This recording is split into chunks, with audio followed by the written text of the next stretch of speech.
দুই বন্ধু রাহুল ও জয় এক গ্রামের বাসিন্দা। ছোটবেলা থেকেই তারা একসঙ্গে স্কুলে যেত, খেলাধুলা করত এবং পড়াশোনায় একে অপরকে সাহায্য করত। কিরে বন্ধু, এক আর এক কত? এক আর এক তো 3 হয়। না, এক আর এক 5। না 3। না 5।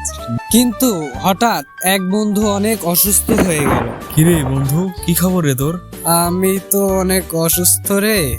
তার কাছে যত টাকা ছিল সে সব টাকা নিয়ে আসে শুধু তার বন্ধুর জন্য, কারণ তার কাছে টাকার চেয়ে তার বন্ধুত্বের মূল্য অনেক বেশি। সে তার বন্ধুকে নিয়ে হাসপাতালে গেল এবং চিকিৎসা করে সুস্থ করে তুলল। কিরে বন্ধু, তুই তো সুস্থ হয়ে গেছিস দেখছি।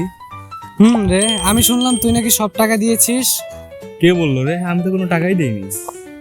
আমি জানি, সবই শুনেছি ডাক্তারের কাছে। তোর মতো বন্ধু পাওয়া সত্যি ভাগ্যের ব্যাপার রে। খুবই ভালো তুই ভাই, সারা জীবন পাশে থাকিস। আমার 10টা বন্ধু লাগবে না, তোর মতো একটা বন্ধু হলেই হবে।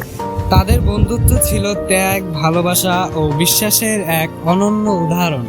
তাদের বন্ধুত্বে কোনো স্বার্থ ছিল না। তাদের বন্ধুত্ব যেন সারা জীবন অটুট থাকে। তোমাদের কি কোনো এমন বন্ধু আছে? থাকলে তার নাম কমেন্ট বক্সে জানিয়ে দিও। আর ভিডিওটা ভালো লাগলে একটা লাইক ও সাবস্ক্রাইব করে দিও।